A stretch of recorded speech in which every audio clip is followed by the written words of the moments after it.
tragedi, idol, dan kebutuhan kapitalisme.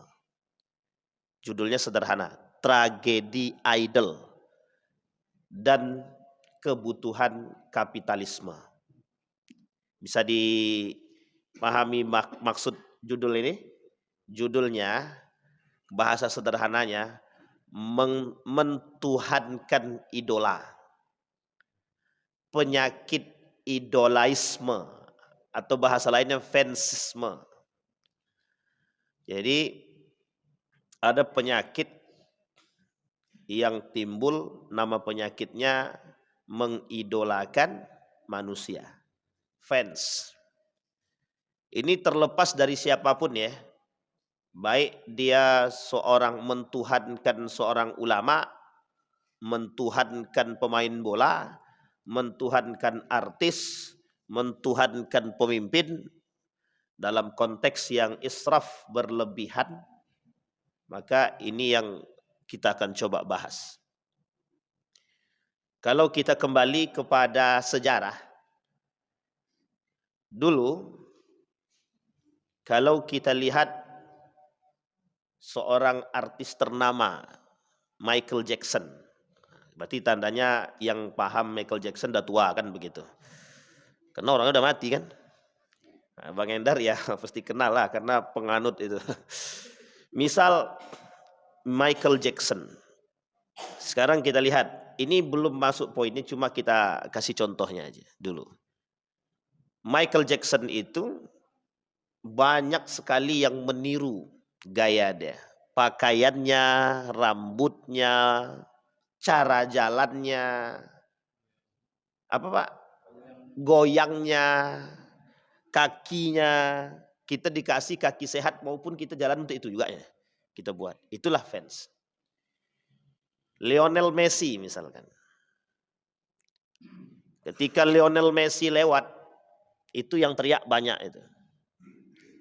Cuma kalau yang lewat itu kita gitu, boro-boro teriak, ditengok pun tidak. Gitu. Itulah manusia sekarang. Jadi kita kembalikan satu masalah kepada sejarah. Ketika Islam ini mulai hilang di daratan Eropa, ketika Islam pada masanya 1924, 1925 ke atas sampai 1950-an. Itu seolah-olah kita nggak melihat Islam lagi di daratan Eropa. Semenjak Islam itu hilang di daratan Eropa itu, mulai bermunculan orang-orang yang mencoba memiliki kepentingan terhadap negara. Sehingga para ilmuwan-ilmuwan yang memiliki kepentingan ini, untuk mendapatkan tempat di negara itu, mereka harus bersikap tidak adil, tidak jujur terhadap keilmuan itu sendiri. Dia poinnya di situ memang. Jadi sebenarnya dampak dan faktor utamanya adalah memang degradasi ilmu dan degradasi iman. Jadi runtuhnya ilmu dan runtuhnya iman sebenarnya di situ. Karena ilmu dan iman yang tidak sejalan itu akan meruntuhkan akhlak. Sehingga akhlak mulia itu terseret gitu. Ini sebenarnya inti poin. Tiga ini inti poin dari segalanya. Cuma kita kembalikan. Apa faktor, apa dampak daripada pergeseran Ibnu Rusdi yang ada pengaruh pada masa Andalusia itu ternyata besar. Ketika Ibnu Rusdi atau Averroes ini diasingkan, difitnah, karena Averroes ini kan penasehat kerajaan yang bisa menerjemahkan tulisan Plato, kata-kata Plato, Aristoteles, itu cuma Averroes. Banyak murid-muridnya ini yang belajar kemudian kepada Ibnu Rusdi itu hanya untuk bagaimana mentafsirkan kalimat Averroes, Aristoteles dan lain sebagainya, ilmuwan-ilmuwan Yunani. Dia ada judul buku namanya Scholastic Islam. Jadi bagus itu tentang Averroes itu. Jadi ketika Ibnu Rusdi berada di atas angin mendapatkan posisi terbaik. Ini sejarah ya. Mendapatkan posisi terbaik menjadi penasehat kerajaan. Apapun persoalan kerajaan itu dikembalikan kepada Ibnu Rusdi. Kalau bahasa kita nih mufti lah. Oke, sekarang kalau Pekanbaru punya mufti, wah itu bagus. Apapun persoalan dikembalikan kepada mufti. Karena memang begitu dulu. Dulu itu semua persoalan itu diukur tolaknya. Ada tolak ukurnya. Tolak ukurnya itu agama. Dikembalikan kepada siapa? Ahli di bidangnya. Contoh, mau ambil pajak. Tanya dulu pemimpinnya. Tanya dulu ulamanya. Boleh nggak? Cuman ulamanya harus ulama beneran. Kalau ulama sultan susah gitu. Kalau ulamanya pemerintah ya nggak bisa. Maka yang ditanya tuh ulama beneran. Mufti beneran. Kira-kira pajak ini bener nggak? Boleh nggak gitu. Terus nanti datang pandangan daripada para ulama. Ini pentingnya adanya para ulama yang bisa berada di sekitar para pemimpin. Dengan catatan adil, jujur, benar, bijaksana. Nah, masalahnya kalau ulama sultan nih nggak bisa. Apa kata pemimpin jalan gitu. Meskipun salah. Itu yang susahnya di situ gitu. Itu namanya ulama sultan gitu. Jadi kalau pemimpinnya mau korup, mau ngapain, mau zolim ya nggak bisa dia ngomong. Mobil dapat, rumah dapat gitu. Lahan luas gitu. Ya susah kita. Maka kata para ulama itu, apa persoalannya? Kembalikan. Nah, ketika Ibnu Rusdi menjadi seorang penasehat kerajaan itu, Ibnu Rusdi berada pada posisi yang benar. Pada posisi yang benar. Sehingga ada murid daripada Ibnu Rusdi ini yang belajar kepada Ibnu Rusdi, belajar tentang filsafat, keilmuan. Sehingga pada saatnya Ibnu Rusdi berada pada puncaknya oleh kelompok tertentu yang sebenarnya mereka juga belajar kepada Ibnu Rusdi ini. Apa kata mereka? Nggak bisa nih. Ibnu Rusdi ini mereka seperti orang yang Ibnu Rusdi ini hanya menginginkan kepentingan agama tertentu. Jadi memang bahasanya memang agama. Jadi seolah-olah Ibnu Rusdi ini adalah perusak agama-agama yang lain gitu. Diskriminasi agama gitu. Akhirnya dibuatlah fitnah terhadap Ibnu Rusdi. Satu sisi persoalan agama, satu sisi persoalan politik, satu sisi persoalan kepentingan. Maka apa yang harus dilakukan? Singkirkan Ibnu Rusdi. Bukan hanya disingkirkan dalam persoalan kepemimpinan. Ibnu Rusdi disingkirkan menjadi penasehat kerajaan. Bukan hanya itu, dibuat fitnah. Dari fitnah tersebut Ibnu Rusdi dimasukkan ke dalam penjara. Setelah dimasukkan ke dalam penjara, Ibnu Rusdi diasingkan sampai dia wafat. Di tengah pengasingan itu, para ilmuwan murid-murid yang tadi belajar kepada Ibnu Rusdi merubah. Mereka rubah. Jadi taktik mereka adalah merubah isi, sebenarnya bukan isinya yang dirubah. Pemahamannya tetap, tapi nilai-nilainya yang dikurangin. Mana nilai-nilai yang tak sejalan? Geser. Ini kalau kita bercerita tentang kerajaan Roma, Itali, ini hampir mirip. Kepentingan kerajaan terhadap pemangku agama. Apa kata raja itu? Kalau kalian mau mendapatkan posisi terbaik, maka pemangku agama harus sesuai dengan, harus mengikuti apa yang dikatakan raja. Nah, ini tertulis, Pak. Sebenarnya kalau disebutin agak-agak sensitif gak ya gitu. Jadi kalau sensitif ya nggak apa-apa juga gitu. Jadi memang persoalannya begitu. Alkitab itu dulu, ini persoalannya Pak ya. Jadi Alkitab itu dulu begitu. Apa kepentingan raja? Itu dia yang dimuat. Sehingga banyak terjadi perubahan dan bertolak belakang kadang-kadang. Karena menyesuaikan kepentingan gitu. Nah ini waktu itu begitu. Sehingga banyak dulu orang-orang yang berkepentingan ini yang sudah menggeser Ibnu Rusdi, mereka merapat. Kalau bahasa kita sekarang ini menjilat lah gitu. Menjilat kepada pemimpin, pemerintah. Dapat nih posisi. Tapi ternyata bukan pajak itu dua. Itu hanya kepentingan politik saja. Hanya kepentingan politik, kepentingan golongan. Ternyata apa yang mereka lakukan kemudian hari, cara berpikir mereka ke depan. Yang kita rusak bukan itu. Yang kita harus ambil alih adalah bagaimana kita menjadi Ibnu Rusdi. Bukan Ibnu Rusdinya, tapi kita menjadi Ibnu Rusdi. Kata mereka. Apa maksudnya? Bagaimana Ibnu Rusdi tidak dikenal, yang dikenal adalah kita. Istilah Karl Marx dan lain sebagainya, Marco Polo dan lain sebagainya, para ilmuwan-ilmuwan barat itu tidak ada satupun yang bisa lepas daripada pemikiran Ibnu Rusdi. Tidak ada. Tidak ada yang bisa lepas yang persoalan sosial. Tidak ada yang bisa lepas dalam pemikirannya Ibnu Khaldun. Tidak ada. Sulit kita temukan, Pak. Karena ulama sekarang cerdas-cerdas. Setelah mereka teliti, ternyata banyak pengaruh pemikiran Ibnu Khaldun dan Ibnu Rusdi dan beberapa ulama yang lain itu yang mempengaruhi daratan Eropa yang hari ini dikenal. Cuma, ada cumanya. Pergeseran nilai ini yang menjadi persoalan kita. Kalau seandainya mereka merubah tapi nilainya tetap jalan, itu sebenarnya nggak ada masalah. Hanya saja mereka bermasalah pada ketidakjujuran. Makanya ilmuwan muslim itu baru dikenalkan kepada kita, itu mulai pada abad ke-20. Sebelum itu kita nggak kenal itu, Pak. Bapak Ibu boleh cek deh dalam sejarah. Nggak ada itu. Ilmuwan muslim itu dikenalkan itu nggak ada. Bahkan orang tahunya cuma itu-itu aja. Padahal banyak sekali ilmuwan muslim itu. Kita ambil contoh Ibnu Hayyan gitu. Siapa yang tahu Ibnu Hayyan?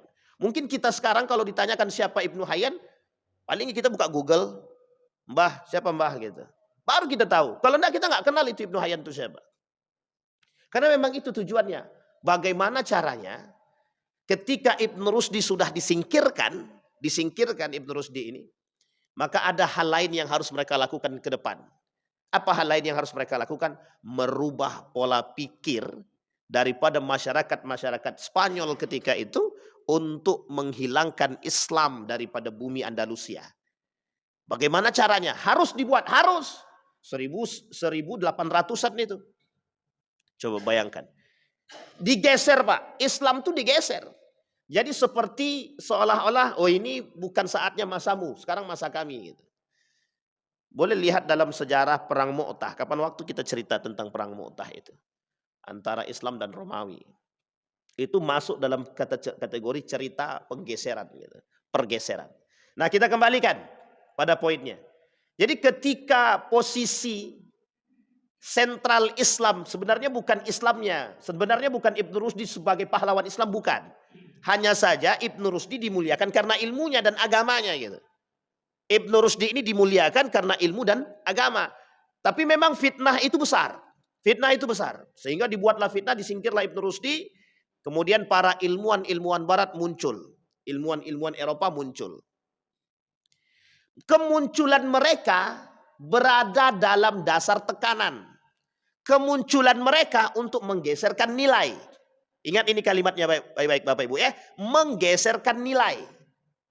Artinya apa? Tidak ada urusan agama di situ. Makanya mereka katakan ilmu bebas nilai. Karena yang digeser pertama sekali dalam ilmu itu adalah nilai. Maksudnya bagaimana? Sekularisasi. Sekularisme. Ya sekularisasi lah bahasa itu. Sekularisasi atau sekularisme. Memisahkan dulu kepentingan negara dengan kepentingan ortodoks. Agama. Religion. Pisahin dulu. Ntar baru tatanan negaranya kalau sudah benar dalam arus logika selesai. Agama singkirkan dulu. Ntar kalau udah nggak benar kembalikan kepada agama. Begitu dia. Oh ini udah rusak nih. Ini mesti disebabkan karena pengaruh agama nih. Pengaruh orang-orang yang bawa nih. Maka ini disebut dengan orang-orang beragama pada saat itu disebut dengan ortodoks. Mereka sangat ortodoks gitu. Sehingga posisi agama itu sangat-sangat sulit waktu itu. Apatah lagi Islam. Semenjak disingkirkan Ibnu Rusdi, Andalusia hancur, selesai. Tidak ada namanya bahasa yang disebut dengan Islam. Tidak ada. Timbulnya kebencian-kebencian. Yang mereka buat adalah ini disebabkan Islam. Sehingga kebencian masyarakat Eropa terhadap Islam itu disebabkan faktor tersebut. Jadi doktrinnya jelas. Nah kita ambil contoh sederhana. Bapak Ibu kalau buka video, nanti ada orang dalam video-video baik YouTube ataupun di Facebook itu, ada orang pakaian-pakaian muslim, kemudian mereka bersorban, Di Eropa sekarang ini sedang dibuat kasus-kasus begitu untuk menjelekkan Islam itu. Dibuat pakaian muslim, pakai sorban. Masuk ke toko, lemparkan tas. Seolah-olah itu bom. Dilempar nih, orang lari. Keluar berhamburan tuh dari toko tersebut. Sebenarnya sederhana video itu menunjukkan kepada kita. Terorisme. Tapi terorisme, indikasi terorisme yang mereka lihatkan adalah cirinya muslim. Pakaiannya jubah, pakai surban. Ini sebenarnya strategi lama yang mereka buat untuk membenci Islam. Artinya ada oknum-oknum tertentu yang berada di dalam pura-pura menjadi seorang muslim, tapi dia buat kekerasan atas nama Islam. Inilah bahasa teror. Jadi sebenarnya begitu, untuk merusak itu begitu dia. Sehingga rusak apa? Ini sudah lama, 1800-an itu pernah terjadi. Ketika penyingkiran Ibnu Rushdi begitu. Bagaimana caranya citra Islam harus buruk? Maka mereka harus bisa berada pada posisi tersebut. Maka dijelekkanlah Islam tersebut. Kebencian orang terhadap Islam pada masa itu sangat tinggi. Sampai pada tahun 1900-an, 1970 ke bawah. Itu bencinya bukan main terhadap Islam itu. Bencinya bukan main. Sampai nama saja, kalau namanya Muhammad geser. Maunya namanya siapa? Ya terserah, pokoknya jangan Muhammad, jangan nama-nama Islam. Nggak bisa Pak. Pakai nama Islam salah, pakai nama Muhammad salah, Ibrahim salah. Tapi pakai Abraham boleh. Pakai nama Yusuf salah, pakai nama Yosef boleh. Jadi harus sebegitunya. Sebegitunya mereka bencinya dengan Islam itu. Jadi ketika lihat orang muslim, karena apa? Dampak daripada doktrin sebelumnya Pak. 1800 mereka sudah bangun itu. Jadi frame terhadap kebencian Islam itu sudah mereka bangun 1800-an lebih. Semenjak Andalusia runtuh, habis. Bayangkan, ketika mereka ingin menghancurkan Islam. Nah kemudian Bapak Ibu sekalian yang berbahagia, ketika Turki Utsmani runtuh. Turki Utsmani runtuh 1924 itu 25 itu habis Islam habis. Inilah masa akhir daripada Islam itu terakhir, bahasa Islam itu terakhir. Kalau bahasa sejarahnya begitu. Tidak ada lagi yang disebut dengan Islam.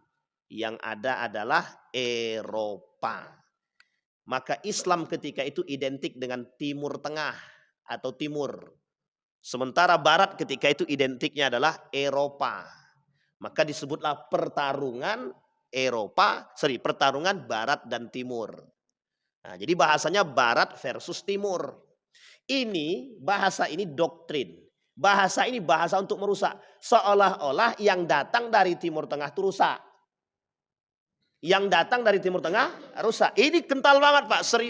Ketika saya jadi mahasiswa, itu bahasa ini kental banget. Apa kata dosen saya itu?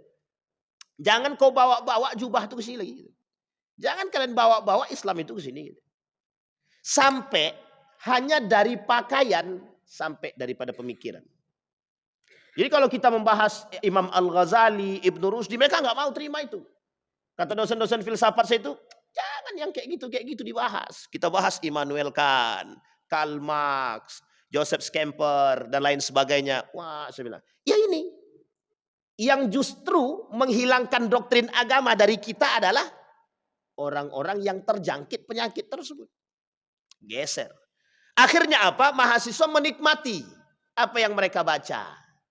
Seperti filsafat para ahli filosof barat. Tapi mereka anti terhadap filosof muslim. Makanya banyak yang kenal Karl Marx tapi nggak banyak yang kenal Nabi Muhammad secara baik. Banyak yang kenal, mahasiswa tuh banyak yang kenal Karl Marx secara baik ketimbang mereka mengenal Muhammad dengan baik. Sangat sedikit, apalagi yang HMI ya Bang. Nah, itu poin penting, rawat HMI kan. Karena kami waktu di HMI itu doktrinnya begitu. Baca buku nih, filsafatnya baca begitu. Sampai bukunya Durkholis Majid habisin tuh, khatamin kan begitu. Tapi memang doktrinnya itu. Itu doktrinnya. Nah, sekarang pertanyaannya, apa kaitannya dengan idol? Apa kaitannya dengan idola? Apa kaitannya dengan fans? Kita lihat Pak. Setelah runtuhnya Islam di Turki atau runtuhnya Turki Utsmani, ada sejarah setelah itu. Apa sejarah? Perubahan yang disebut dengan Islam kembali. Islam asing di telinga umat muslim ini. Muncul peradaban barat. Muncullah bahasa yang disebut dengan westernisasi. Kebarat-baratan. Sekarang apa yang terjadi?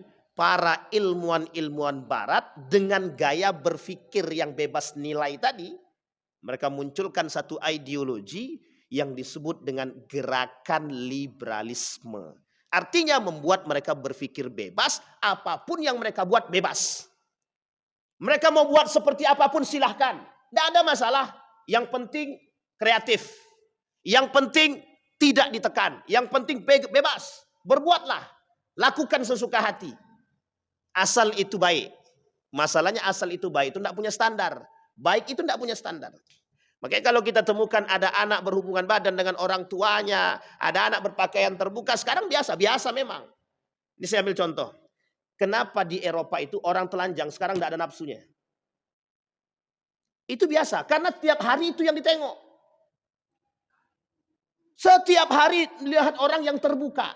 Sehingga mohon maaf Pak ya, itu boleh dicek boleh Bapak Ibu lakukan penelitian terhadap laki-laki Eropa. Lebih senang mana? Wanita tertutup atau terbuka? Tertutup. Nggak suka dia wanita-wanita terbuka sekarang itu. Coba bayangkan. Tapi dampak daripada pemikiran sebelumnya Pak. Dampak dari itu. Akhirnya apa? Sesuatu itu terbiasa. Makanya kalau kita katakan orang Indonesia sekarang ngikut Barat itu terlambat sebenarnya. Orang sudah nggak nafsu itu dengan perempuan yang mohon maaf nggak pakai baju itu. Sekarang saya tanya bapak-bapak nih, khususnya bapak-bapak misalkan. Ada perempuan nggak pakai baju sama sekali. Cantik banget gitu misalkan. Bidadari gitu. Lewat di depan tapi nggak pakai baju. Nggak pakai sehelai benang pun. Kira-kira apa yang dia pikirkan? Mesti gila kata dia tuh. Gila tuh perempuan tuh gitu. Dalam benak kita begitu. Begitulah sekarang kondisinya di sana itu. Jadi mereka tak lagi berpikir hal-hal tersebut gitu. Sehingga memang pengaruh itu besar. Nah, ketika Barat menjadi penguasa, kalau bahasa lainnya itu ditambah dengan perubahan bahasa dan budaya itu, bergeserlah nilai-nilai budaya yang Islami tadi di sana. Muncullah yang disebut dengan westernisasi. Nah, westernisasi ini untuk membudayakan budaya Barat ini butuh figur. Maka dicarilah orang-orang yang bisa dijadikan figur. Apapun yang dibuat figur ini mesti bisa diikuti. Bagaimana caranya? Harus dibuat. Harus dibuat. Kalau bahasa kemarin itu, ada yang bilang begini, apa benar pacu jalur itu bisa mendunia gitu deh. Melalui tariannya. Tapi ini sebenarnya bahasa sampingan ya, bahasa sampingan. Kata dia, mana mungkin, itu mesti kerjaannya adalah orang-orang yang rajin di bidang teknologi. Jadi bagaimana caranya ini bisa viral. Maka dimasukkanlah ke lembaga-lembaga tertentu yang bisa memviralkan secara masif. Jual gitu. Oh gitu, bisa. Apalagi sekarang. Sekarang ini beli viewer bisa. Bisa ya Bang? Oh, berapa satu itu? 100.000 berapa? Serius lah nanya nih. Gitu. Misalkan YouTube, Bapak Ibu punya YouTube gitu. Pengen viral, cepat hari ini besok viral bisa tuh. Beli dulu viewer. Cuma sebenarnya sederhana kalau begitu kata Nabi. Itu udah sampaikan Nabi dalam hadis itu. Kata Nabi kencingkan sumur Zam-Zam itu. Kalau pengen terkenal kencingkan sumur Zam-Zam. Fatu'raf kata dia. Selesai itu. Kita tinggal kencingkan sumur Zam-Zam. Gak usah sumur Zam-Zam. Kasus Mekah.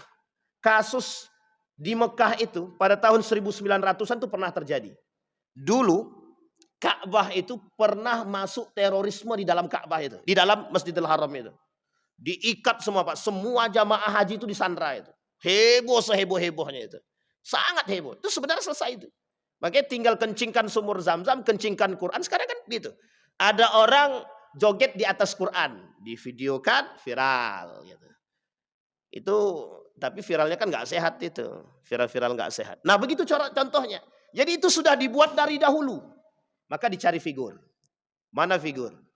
Orang-orang yang mengangkat doktrin bahwa agama merusak, doktrin bahwa agama membunuh, doktrin bahwa agama itu merubah, doktrin bahwa agama itu adalah ortodoks, doktrin bahwa agama itu adalah sesuatu yang sangat keterbelakangan. Itulah doktrin yang mereka masukkan.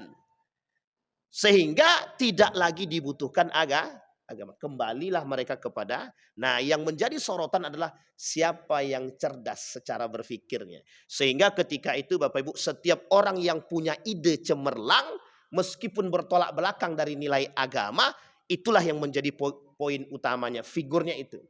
Sehingga figur-figur di sana, mohon maaf Bapak Ibu boleh lihat ya karakter orang barat itu, siapapun dia. Kalau sudah terkenal itu, oh itu mereka kalau udah cinta tuh mati-matian gitu. Kalau udah mati-matian tuh, tanda tangan itu berharga banget, itu bernilai banget itu. Bapak Ibu boleh lihat ya jersey, baju bola. Itu kalau sudah ada tanda tangannya Cristiano Ronaldo, kira-kira jualnya berapa? 200.000 atau 50.000? Salah Bu, bisa sampai puluhan juta satu baju. Koyak sekalipun yang penting ada tanda tangan Cristiano Ronaldo berlaku itu. Bayangkan tuh, sebegitunya. Akhirnya apa? Nalar tidak sehat ini muncul. Nalar tidak sehat. Dari kapan? Dari memfigurkan. Akhirnya apa? Orang yang difigurkan ini, orang yang diidolakan ini, apapun yang dia buat meskipun tidak sehat berlaku. Apapun yang dia buat mesti, sekalipun yang dia buat ini nggak benar, mesti berlaku. Misal dia jual baju tapi koyak-koyak gitu. Baju yang dia buat untuk kain pel aja itu berharga. Oh, ini meskipun kainpelnya Cristiano Ronaldo ini, misal, itu berlaku. Nah, pada saat itu figur yang bisa terkenal, yang sangat terkenal pada masa kami lah, itu yang disebut dengan Michael Jackson itu tadi. Pertanyaan saya, muslimkah dia? Ada isunya Michael Jackson masuk Islam, itu bullshit itu, hoax semua itu. Jackie Chan masuk Islam kata dia. Ya itu nggak tahu lah, pokoknya cerita di balik itu lagi. Tapi ketika Michael Jackson itu, penyakit Michael Jackson inilah yang pertama sekali yang paling banyak membawa dan merubah wajah dunia. Coba bayangkan itu. Westernisasi. Berhasil mereka buat itu. Padahal kalau kita runut kesalahan dalam pribadi beliau itu ya. Operasi plastik, operasi wajah, pokoknya apapun yang dibuat. Hanya untuk tampil menawan. Umat muslim banyak yang mengidolakan beliau. Banyak sekali. Sampai mati pun dia masih banyak yang mengidolakan. Coba bayangkan. Cuman kita bingung itu idolanya benar apa nggak benar gitu kan. Maka seorang dokter bernama Adian Husaini menuliskan Tragedi Idol dan Kebutuhan Kapitalisme. Nah ini poin pentingnya nanti di situ. Sehingga Bapak Ibu sekalian yang berbahagia, kata Dr. Adian Husaini itu, kita sekarang ini yang sulit untuk kita hapus adalah persoalan idol ini. Karena persoalan pengidolaan manusia ini sudah masuk dalam kategori hamiyatun. Fanatisme. Fanatisme. Kita ambil contoh. Anggap satu orang figur yang difigurkan. Misal orang Indonesia lah gitu. Kita contoh yang difigurkan itu Agnes Monica misalnya. Coba ada Bapak Ibu yang mencaci maki Agnes Monica itu. Habis itu. Bapak Ibu satu orang yang mencaci maki Bapak Ibu jadi berapa? Ratusan ribu. Jadi bisa tenar langsung Ibu itu, Bapak Ibu itu. Hanya karena mencaci maki figur mereka. Jadi kalau kita menjelekkan dia, oh itu habis kita, Pak. Habis kita yang dicaci maki. Artinya yang dikhawatirkan oleh para ulama itu, apakah model idola seperti ini dibenarkan atau sudah masuk dalam kategori mentuhankan? Mentuhankan. Nah yang dikhawatirkan itu mentuhankan manusia. Maka selalu kita katakan syirik modern itu yang paling berbahaya adalah ketika mereka menyembah manusia. Coba bayangkan. Nah Bapak Ibu sekalian yang berbahagia, para figur-figur barat itu bagaimana caranya masuk mereka ke sini. Jadi westernisasi itu, budaya barat itu bagaimana caranya budaya barat itu masuk ke Indonesia melalui public figure. Apa public figurnya? Artis. Makanya artis pakaiannya seksi, diikutin karena banyak fansnya gitu. Jadi mereka jualan apapun, enak nggak enak belakangan karena ada fansnya gitu. Bapak Ibu nggak terkenal buat seenak apapun, ya kalau nggak terkenal ya lambat gitu. Tapi coba Bapak Ibu buat makanan. Setelah buat makanan, kemudian pasang fotonya artis ternama begitu. Besok ramai yang datang, oh ini punya itu gitu. Coba bayangkan. Nah begitulah kondisi kita. Nah sekarang yang ingin kita luruskan adalah, penyakit idol ini adalah penyakit yang sangat berbahaya. Baik itu bagi kita ataupun bagi generasi. Yang menjadi persoalan kita adalah kita sedang melawan konsep ini, kita sedang melawan praktek ini. Yang kita lawan bukan mereka, tapi yang kita lawan adalah generasi kita sendiri. Nah ini yang poin pentingnya. Kenapa? Karena hari ini kita sedang melawan orang-orang yang memang memfigurkan orang lain dan mereka adalah bagian daripada tubuh kita sendiri. Anak kita sendiri. Buka TV, yang dibuka siapa? Anak kecil umur 4 tahun bisa kenal Cristiano Ronaldo. Ketemu tidak, main bola nggak pernah, lihat bola nggak pernah, tiba-tiba nonton TV kenal Cristiano Ronaldo. Coba bayangkan. Nah ini dampaknya. Nah sekarang pertanyaannya, dari hasil tersebarnya westernisasi ini dan figurisasi atau idolisme ini, apa dampaknya terhadap Islam? Hilangnya figur-figur umat Islam. Hilangnya figur Nabi. Hilangnya figur para ilmuwan Muslim.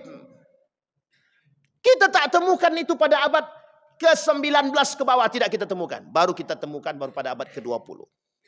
Itu pun dengan susah payah kita angkat. Dengan susah payah. Berarti Ustaz, Indonesian Idol itu parah itu. Ya saya katakan kalau parah ya memang parah, gimana? Lomba begitu jutaan rupiah itu. Ratusan juta hadiah ya kan. Lomba qiraatul Quran boro-boro dapat hadiah. Hadiah dari tempatnya dapat gitu kan. Ya memang diskriminasinya dari sono gitu. Memang dari dulu Pak diskriminasi itu. Nah ternyata setelah budaya barat masuk tidak hanya sampai di situ.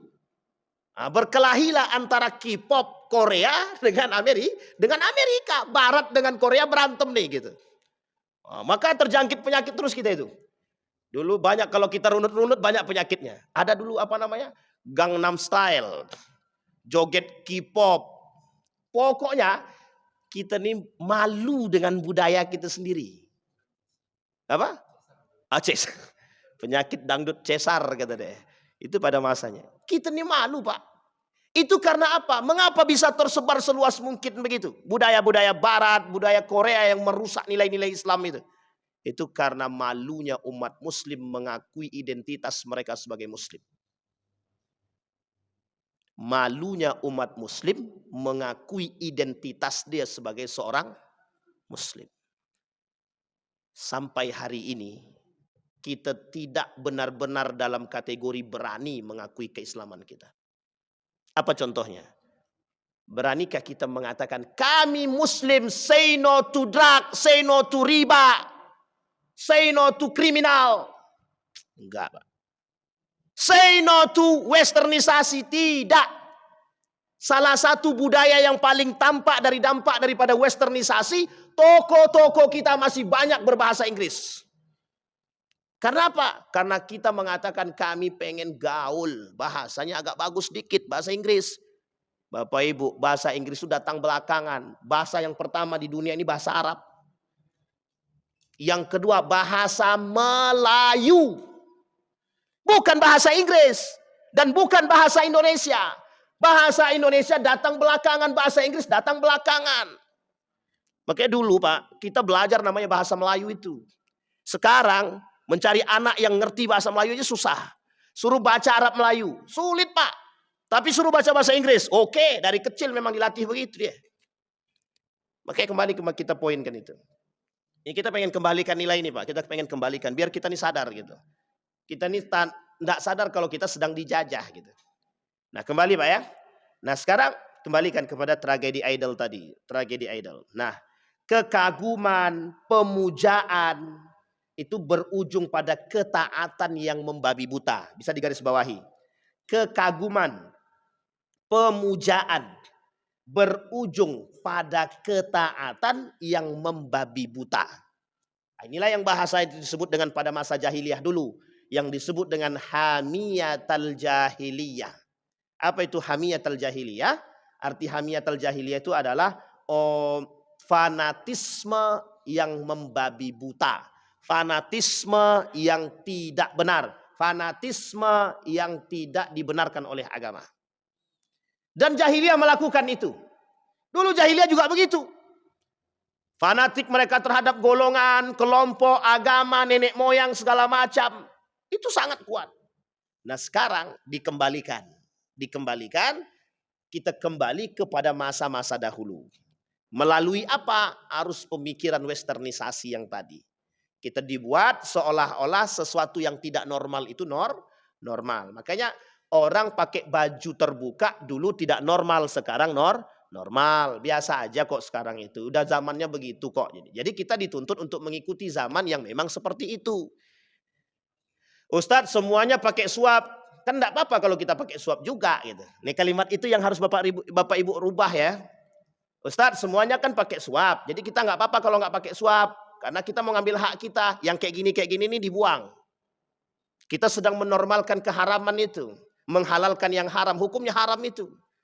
Artinya kalaupun ada yang dibenarkan hanya untuk melepaskan daripada dahaga. Kata para ulama itu. Makanya babi itu kalau dalam hutan, kalau dia tak dapat makanan baru boleh. Itu pun kalau tak dapat yang lain. Itu pun boleh di sini, bukan boleh dimakan secara utuh. Hanya untuk menghilangkan rasa lapar. Kalau sudah hilang, sudah terisi sedikit, makan lagi haram. Tapi enak ya Pak Ustaz. Nanti dicari alasan lagi. Apa alasannya? Berjalan lagi ke ujung, tidak dapat lagi Pak Ustaz. Makan babi lagi kami ya. Katanya. Begitu manusia, itu yang terjadi sekarang. Karena dampak daripada normalisasi tadi. Kita dituntut untuk menormalkan sesuatu yang tidak masuk akal dalam agama, yang bertolak belakang dengan syariat, dengan dalih, dengan alasan doruri. Darurat. Sekarang apa yang darurat di muka bumi ini? Tidak ada. Tidak ada yang darurat sekarang itu. Yang darurat sekarang itu cuma satu. Darurat agama. Itu yang paling penting. Budaya kita dihabisin, kita diam aja. Semua kita diam. Pendidikan kita dirusak, diam. Politik kita dirusak, kita diam. Malah kita ngikut. Kita normalkan itu. Perbuatan-perbuatan kezaliman. Dan itu kita pilih. Dan kita ngikut. Kita yang ikut nyoblos. Artinya kita yang menormalisasikan perbuatan tersebut. Kembali kepada hal tadi Pak. Nah maka Bapak Ibu sekalian yang berbahagia. Poin kita di situ. Nah ketika mereka mentaati atau melakukan ketaatan yang membabi buta, mereka akan melakukan penyembahan. Disinilah kata beliau yang masuk dalam kategori mentuhankan manusia. Saya selalu melihat ini Pak. Orang-orang ketika ketemu dengan fansnya menangis. Nengok Ka'bah biasa aja. Nengok fansnya nangis Pak. Berpelukan. Mohon maaf ya Bapak Ibu ya. Mohon maaf. Perempuan ketemu fansnya. Rela Pak dipeluk Pak. Peluklah sesuka hati deh. Coba. Laki-laki juga gitu. Ketemu fansnya perempuan. Wah berpelukan. Ya Allah ya Rabbi. Coba Bapak Ibu lihat tradisi artis kita. Cipika-cipiki laki-laki perempuan. Saya tanya itu halal gak tuh? Yang kayak gitu tuh Pak. Itu dampak dari mana? Dari barat itu Pak. Dari barat. Saya punya seorang dosen. Lulusan Belanda. Apa kata beliau? Orang cuma cipika-cipiki aja. Ngapain ente segitunya betul? Pak dalam agama kami haram itu. Jangankan cipika-cipiki. Salam-salaman aja haram sebenarnya. Ente terlalu katrok kan katanya. Begitu kan saya.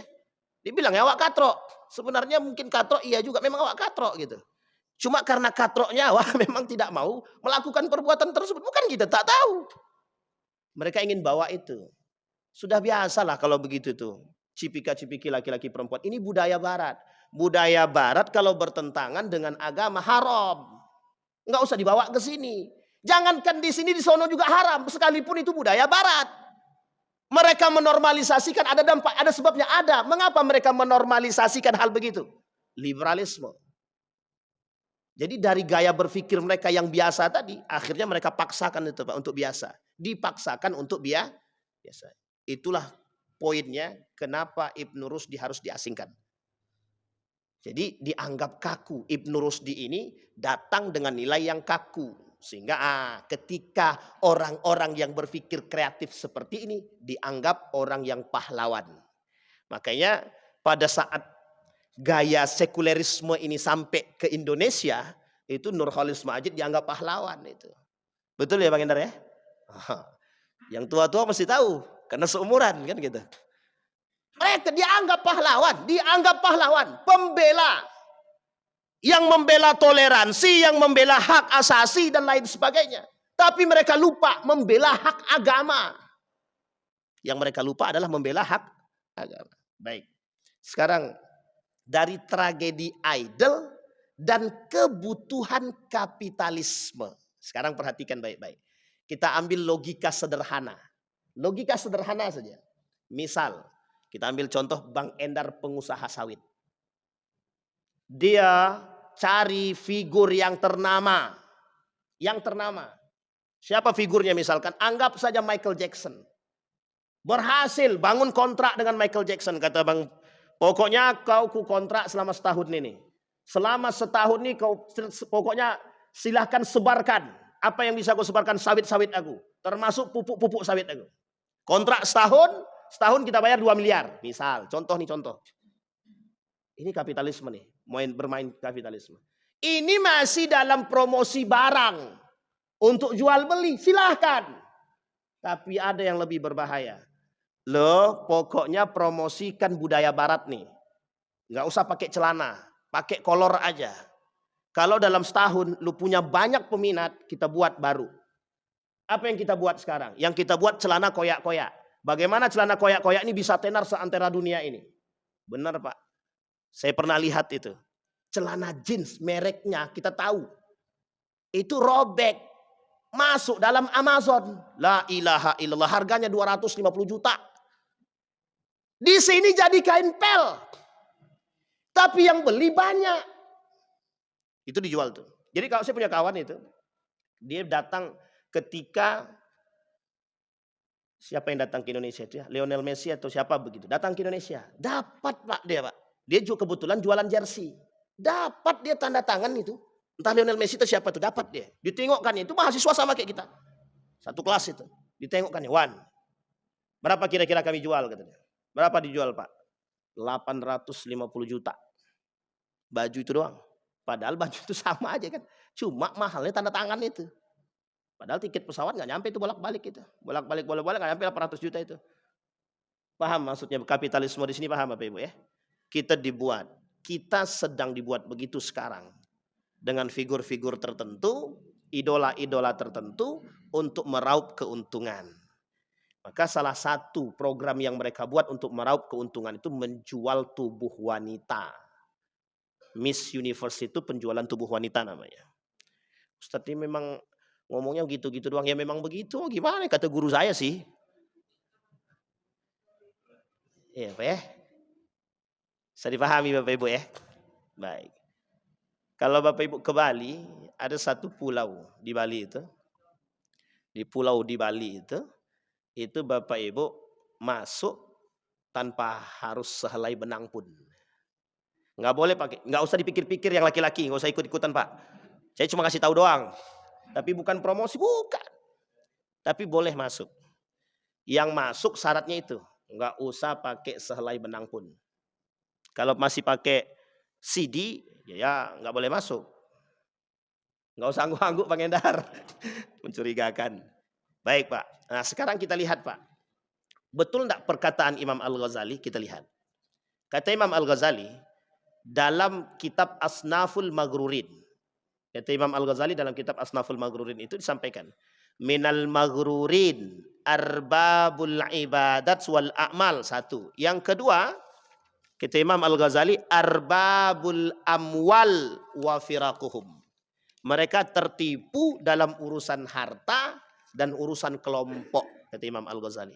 Jadi ini, cuma kan kita nggak paham. Gitu. Kita nggak paham dengan hal-hal tersebut. Seolah-olah yang kita beli itu mewah, wow gitu.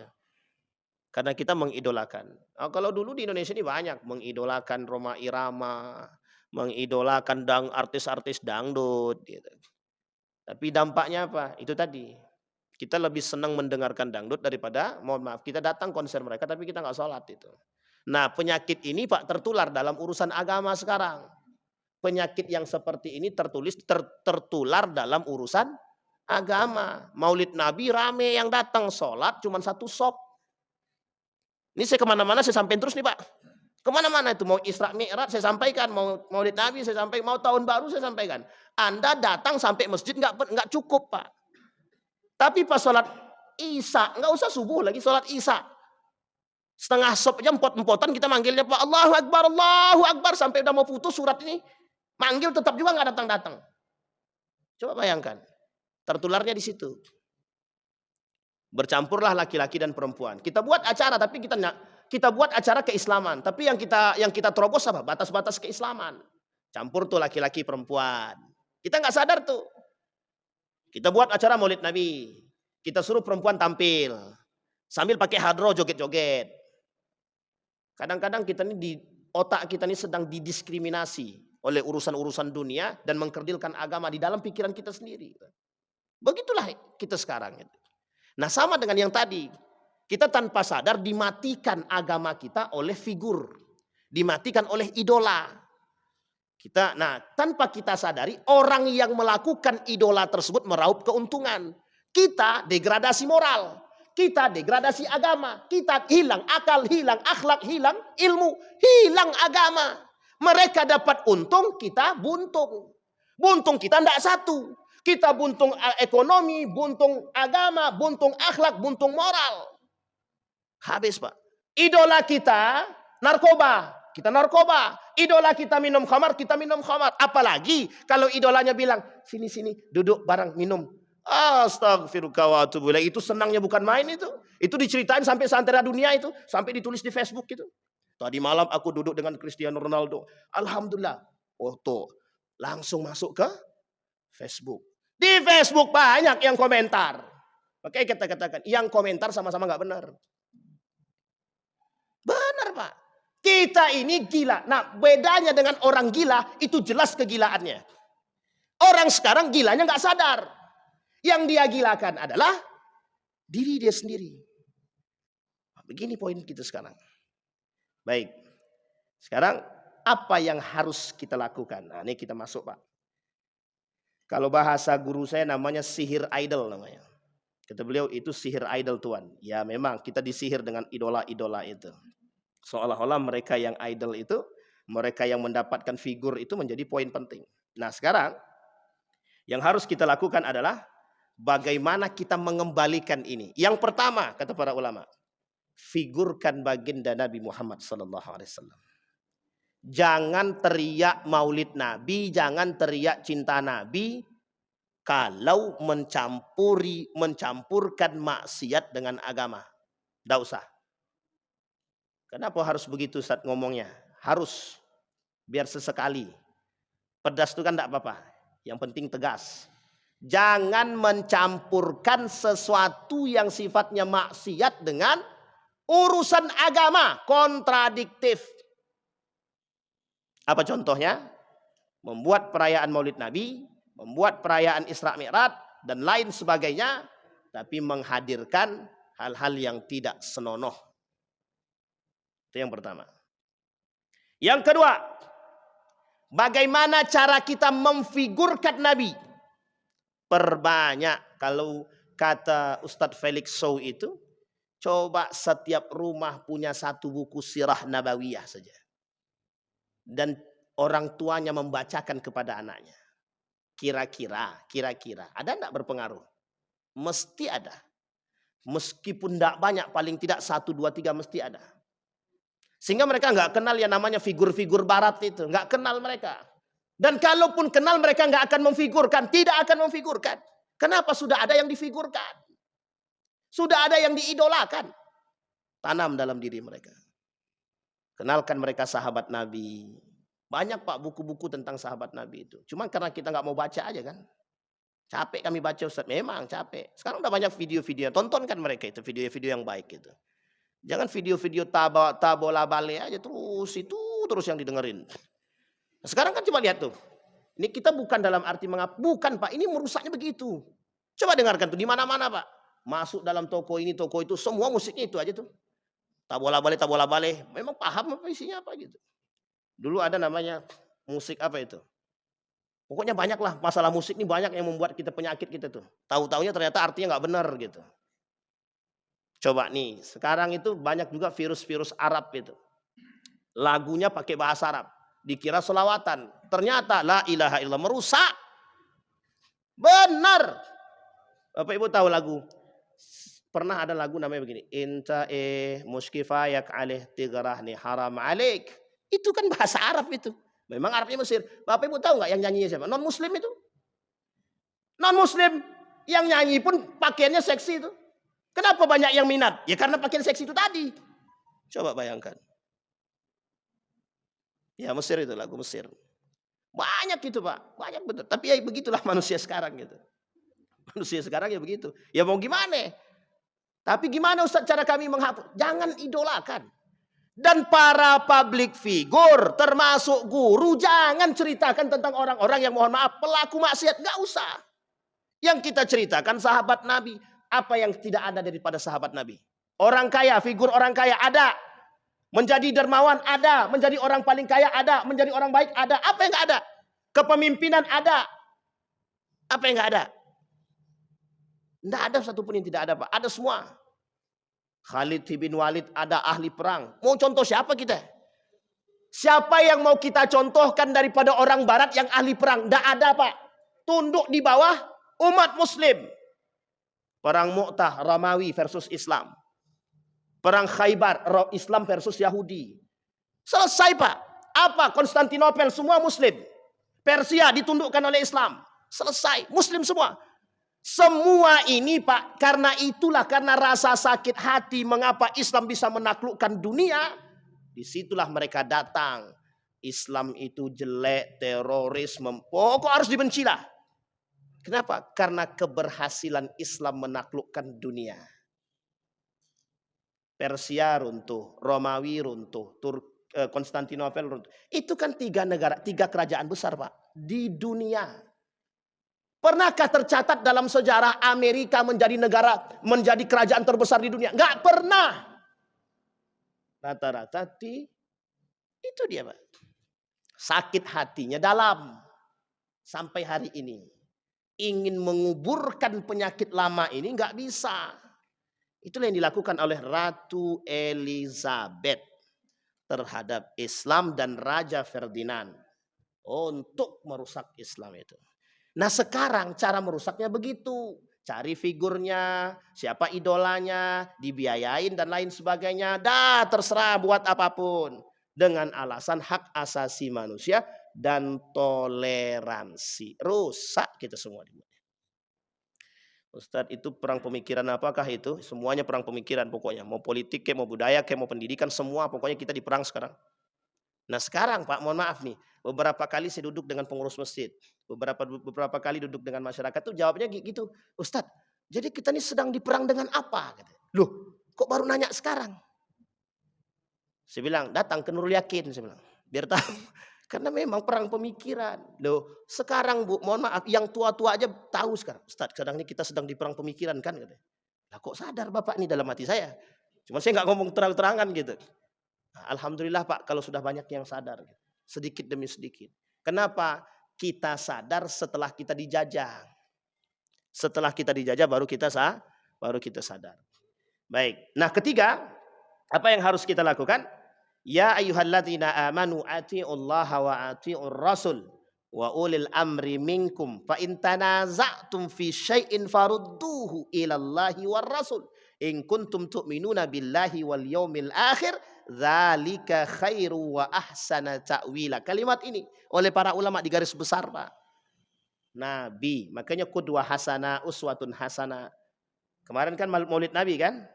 Nah, Maulid Nabi harusnya bercerita tentang itu. Bagaimana kita kembali kepada ruhnya agama yang dicontohkan oleh baginda Nabi Muhammad sallallahu alaihi wasallam. Tiap tahun Pak kita peringatin Maulid Nabi itu, yang datang rame. Tapi kenapa kok sholatnya sedikit gitu kan. Ya itu penyakit kita bersama sebenarnya. Yang harus menjadi PR kita bersama. Sampai di sini ada pertanyaan Bapak Ibu. Ah, Abang mentang-mentang jadi contoh aja. Silakan Bang Endar.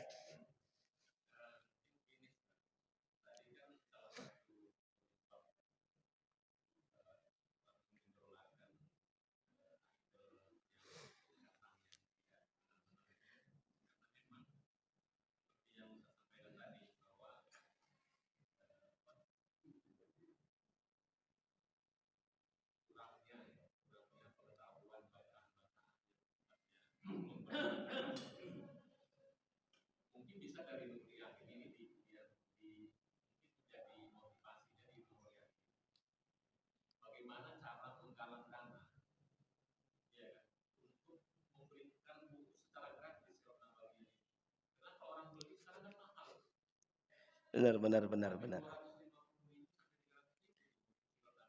Yang tebal ya.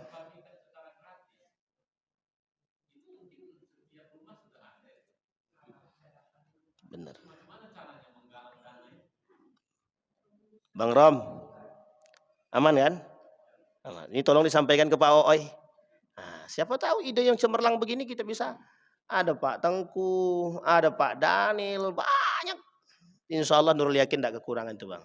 Bisa itu. Cuma mau apa tidak kan gitu. Baik, itu yang poin penting. Saya pernah ceritakan sama Bapak Ibu kan. Jangankan Nurul Yakin. Anggota dewan ditawarkan oleh pimpinan Muhammadiyah untuk beli buku Umar bin Khattab. Apa kata dia? Tolong Muhammadiyah belikan dulu. Deh. Coba Muhammadiyah disuruh belikan. Anggota dewan memang nggak punya duit untuk beli begitu. Yang disuruh adalah Muhammadiyah. Muhammadiyah suruh beli buku Umar bin Khattab untuk para anggota dewan yang ada di sono. Itu disampaikan. Masa beli buku Umar bin Khattab? Bilang aja nggak mau baca selesai. Itu penyakit kita. Tapi betul Pak, salah satu itu. Yang kedua sebenarnya, bukan hanya itu saja Bang. Yang kedua, coba hadirkan figur-figur itu di sini. Dalam kajian-kajian itu minta hadirkan figur-figur ternama itu. Misal, contoh, misalkan Ibnu Hayyan. Coba suruh kulit itu Ibnu Hayyan itu. Ini saya kasih contoh Pak. Ada namanya Ustadz Adi Hidayat. Sekarang ini beliau sedang ngajar, beliau punya kelas di salah satu universitas di Bandung itu. Apa kata mahasiswanya? Beliau fasilitasi per mahasiswa 2 juta hanya untuk beli buku. Difasilitasi 2 juta untuk beli buku berbahasa Inggris. Nanti untuk orang-orang yang berada dalam yang masuk dalam kategori keilmuan tersebut, beliau jelaskan secara detail. Nah, kita butuh yang begini. Akhirnya apa? Mereka kenal. Mahasiswa S3 kenal Pak siapa Ibnu Hayyan secara detail. Siapa bapaknya, hafal berapa juz, kapan hafalnya, dan bagaimana orang tuanya membuat mereka hafal Al-Quran. Itu yang paling penting bagi kita. Karena kita ingin mengambil ibrahnya itu tadi. Bisa dipahami ya Bapak Ibu ya. Nah, kita butuh yang begitu gitu. Nah, artinya ya memang berkorban itu penting gitu. Berkorban itu penting. Ya kayak Bang Endar misalkan selaku ketua Basnas sekarang, itu bisa saja disisihkan itu dari dananya itu. Nah, kita kasih. Nah, kalau seandainya ngasih satu, otomatis kan semua juga dikasih kan begitu. Bukan hanya 1-2 orang aja yang dikasih. Nah, fasilitasi bisa. Coba aja disambut Bang Romi gitu. Paling tidak dalam rumah kita 1 buku saja Sirah Nabawiyah. Saya mesti kenal kita Pak. Nanti kalau butuh, ya tinggal kita ceritakan. Nah, setelah Bapak Ibu baca, kalau mau kita ceritakan, kita ceritain nih Pak. Per orang kita ceritain di sini. Sahabat-sahabat Nabi. Ada 600 lebih Pak sahabat Nabi itu. Banyak. Cuman kan yang kita kenal kan cuma itu aja. Ali bin Abi Thalib, Utsman bin Affan, Umar bin Khattab, Abu Bakar, Khulafaur Rasyidin. Karena sering kita dengar. Tapi masih ada sahabat-sahabat Nabi yang lain. Urwah.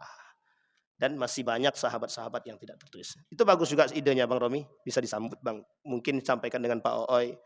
Ya mungkin paling tidak jamaah tetap Masjid Nurul Yakin dulu kan begitu. Dimulai dari jamaah tetap Masjid Nurul Yakin. Nah, kalau yang kaya-kaya nih, yang mampu. Sebenarnya bukan persoalan kaya tidak kaya nih Pak. Ini persoalannya kalau memang bisa mendapatkan buku gratis. Nah ini saya kasih contoh. Saya minta maaf ya. Saya bukan membandingkan. Jadi ada salah seorang misionaris. Salah seorang misionaris ini untuk menyebarkan buku dia, mereka cetak sekian banyak buku. Mereka kasih gratis. Termasuk Syiah. Itu mereka kasih gratis. Tahu Bapak Ibu siapa yang dapat? Saya dapat. Dalam hati saya, ya kurang ajar yang ngasih buku nih. Gitu. Ya memang dia nggak tahu kita kan. Yang ketiga, Saya sampaikan, Salafi Wahabi. Saya tak sedang mengkritik ya, tapi Salafi Wahabi. Bapak Ibu boleh datang ke Mekah, itu bukunya dibagikan gratis itu, tebal-tebal itu. Cuman untuk menyebarkan paham mereka. Mengapa kita nggak bisa begitu? Buku Risalah Ahlus Sunnah wal Jamaah karangan Syekh Hasim Al-Asy'ari, ada terjemahan bahasa Indonesia. Coba sebarkan itu. Bukunya tipis saja. Cerita-cerita yang kayak gitu-gitu, Pak. Tapi hati-hati, kenapa? Kita berlawanan dengan kawan kita sendiri sekarang. Kami keliling, Pak. Mohon maaf, saya keliling kemarin. Di book fair itu, book fair. Banyak saya temukan di book fair di mana-mana, baik Islamic book fair dan lain sebagainya. Itu banyak buku yang bercampur aduk. Ini cara mereka merusak kita. Memang kita harus punya cara memang untuk melawan mereka. Mereka mencetak buku, bukunya Islam, tapi dalamnya sudah ada unsur Syiahnya gitu. Mereka Islam, tapi sudah ada di dalam buku itu campuran pola pikir yang dirusak gitu. Jadi disebarin tuh, jualnya murah Pak, bukan mahal, murah saja.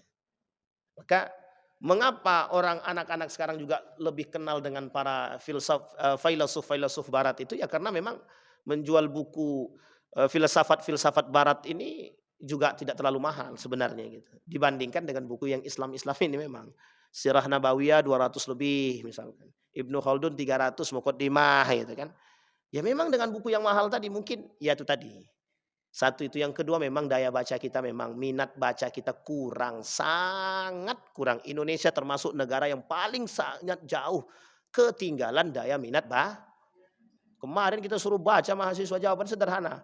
Kami copy paste aja lah Pak, selesai itu. Mahasiswa kita suruh baca, jawabannya selesai aja.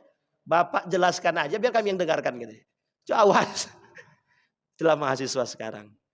Mahasiswa S1, S2 podo wae rek. Ngono tok. Bapak yang bacakan biar kami yang dengarkan. Awak bacakan tidur dia. Apa nama tak ketelempang gitu Pak. Astagfirullah. Itu ya Bang Endar ya, Bang Romi, itu bagus juga Bang. Kalau memang bisa kita fasilitasi dan sudah ada, beliau sudah oke juga kan, dan beberapa para jamaah saya kira oke juga itu untuk membeli hal tersebut, paling tidak Sirah Nabawiyah itu. Nah, nanti sambil jalan ini kalau ada, enak memang kalau pada pegang buku sirah kita cerita, wah itu enak sekali itu memang. Cuman jangan pas lagi diterangin baca buku, ada nggak selesai itu. Nggak jadi yang cerita nggak juga ini nggak bisa didengarin. Baik, ada pertanyaan lain Bapak Ibu? Cukup ya? Silakan Tok. Waalaikumsalam warahmatullahi wabarakatuh.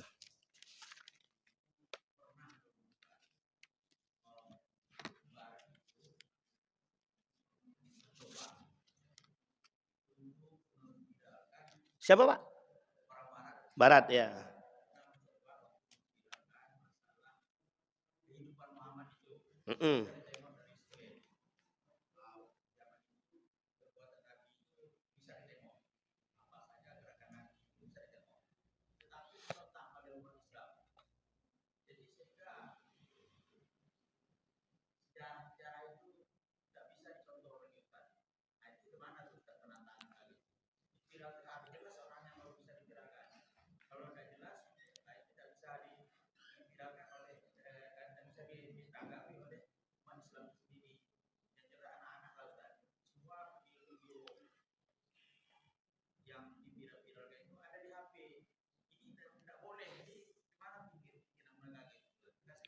Baik.